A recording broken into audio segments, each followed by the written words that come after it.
Welcome to another film breakdown. If you're new here, my name is Michael, and today we have another Kansas cornerback. This time it's Cobee Bryant. Kobe is spelled Cobee, so a little bit different, but he is named after Kobe Bryant. Couple things I want to say. One, I am trying to get done with my top 150 film breakdowns and scouting reports. It's a lot on top of a full-time job. My goal was to be done by April 14th or April 15th. I'm recording this on April 14th. I will not be done tomorrow. So um, just got to get it done by the draft. Um, Another thing, I think it is also pretty eerie. The Kyron Lacey news came out uh, yesterday morning, and Kobe Bryant is like I guess, one of his best friends in general. Um, and I never did a scouting report on Kyron Lacey because of what was going on off the field. And I didn't think he would be I didn't think he would be taken. I didn't know if he was going to I didn't know what was going to happen. And I just hope that, above all else, obviously what happened, April 13th is tragic. And what happened before that involving him was tragic. And I just hope that it's a cautionary tale. I feel like a lot of the times we see that these athletes get these free things and this NIL money, and these kids come from a lot of these kids they don't come from a lot. And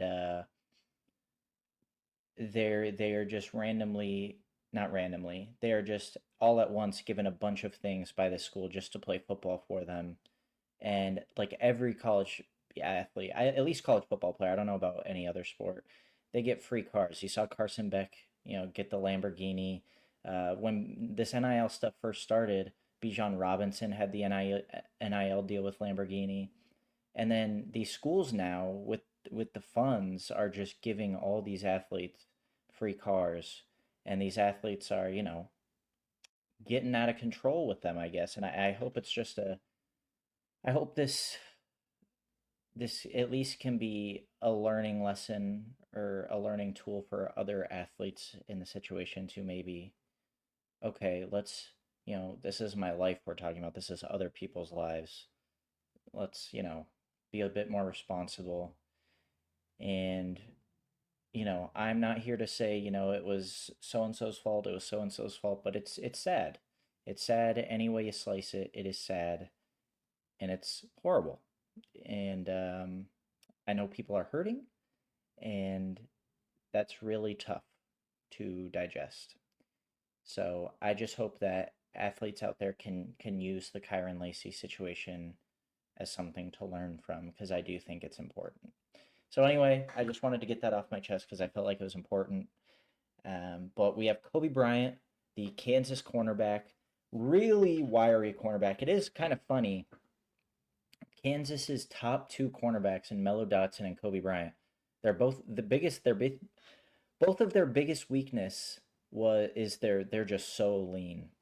Cobee Bryant definitely had the ball production. Mello Dotson was a good lockdown corner, but Cobee Bryant was the one who really got the ball production in his career, and it felt like he was at Kansas forever. Like I feel like I've heard the name. It's probably just because the name sticks out, but I feel like he has been there for a while, and he had 13 interceptions for them with 22 pass breakups. So I mean, he knows how to disrupt a pass. Now he does have a smaller, leaner frame, but he held his own in the Big 12 against the boundary X receivers. He didn't really slow down at all or get intimidated by that factor. I would say Bryant translates to a zone coverage scheme just based on the fact that he is leaner. I don't know that he like Cobee Bryant against an AJ Brown, a DK Metcalf.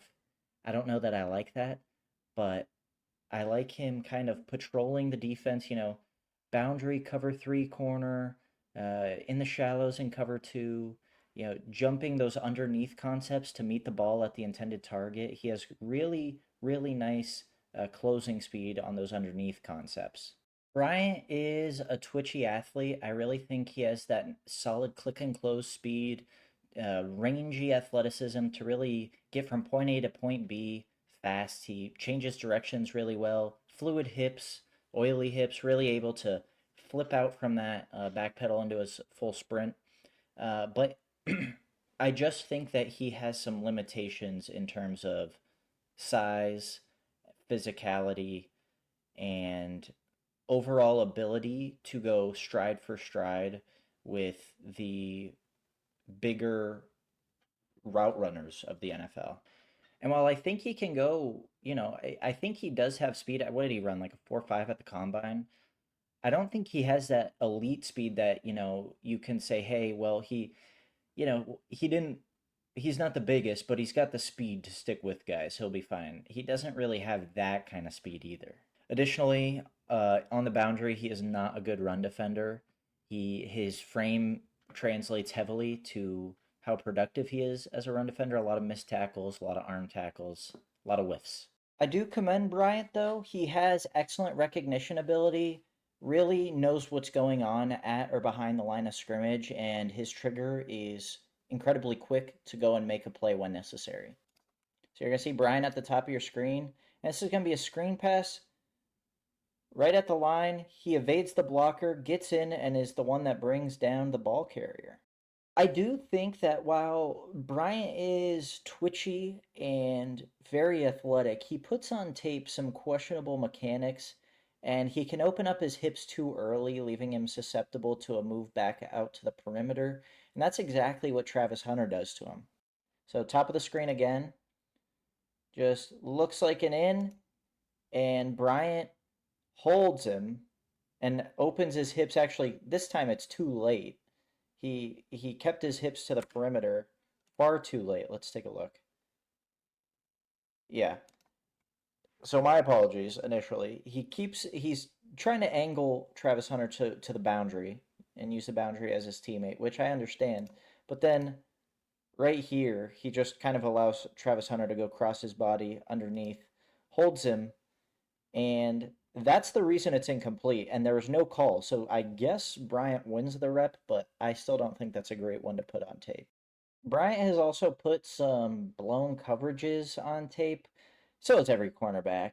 But it is worth noting: is he good? Is he good enough in zone to hand his assignments off to the next level? Because if I project him as a zone cornerback, but he struggles with when to hand off his assignments, is he ready for that? Because he did play a lot of man at Kansas. I just don't think he can play man in the NFL. So, top of your screen. Looks like they're talking and they have some sort of. I just don't think they're on the same page. And Bryant is clearly thinking he's playing some sort of cover two zone. And Travis Hunter just took the top off both of them. I just think that Bryant takes such good angles to the football. He has great recovery skills. Doesn't necessarily mean like recovery speed to work his way back in the play with foot speed on a go route, but even on those routes where maybe he gives up a couple yards of separation on a break, he does a great job at getting himself back into the play, taking an angle to the football, and breaking up the pass. Bottom of your screen, Bryant is going to give up some yards on a little hook, and he's given up about 3 yards. He recovers. Ball is being angled towards the boundary, and he gets right over there and makes a play, nearly picks it off. And then on the very next play, this ball's going to the end zone, and this is crunch time of a big game. And he just gets into the passing lane and breaks it up, causes an incompletion. The ball has been thrown, and look at how far away Bryant is from LeJontay Webster. And look how much ground he has to make up. And the play ends up like right here. And Bryant gets all the way over there and forces the incompletion. One thing I love about Bryant is that he plays above his weight class. He's really physical at the top of routes and isn't afraid to get into it with even the bigger receivers. Savion Williams up here is a big boy. And Bryant, ignore this arrow. The arrow's wrong. This is Bryant up here. And at the break, he gets super physical Never allows Savion Williams an inch. I love Bryant's compete level. I love his seemingly scheme versatile presence, and I love his ranginess. He's got very good athleticism, very good footwork. I'm just worried about the lack of elite speed and the lack of a real physical type cornerback frame. He's pretty wiry, pretty thin. He's got great ball production. I just don't know that he can play man coverage in the NFL. So while he is scheme versatile, I would almost say he's a zone corner because while he did play man, I think that his skill set and his body type really translates best to a zone cornerback. If you enjoyed this video, I know it was a bit shorter. If you enjoyed though, please leave a like. I believe this might be the last Kansas player that I have. So if you're a Kansas Jayhawks fan, I hope you liked all the film breakdowns I did. Here's Carl. If you have any comments or concerns about Cobee Bryant, feel free to let me know in the comments below. If you enjoyed the video at all, feel free to subscribe. I have a ton more on my page, and there will be about 20 or so more coming to the channel before the 2025 NFL Draft. So I appreciate you very much. I love you, and I will see you next time. Deuces.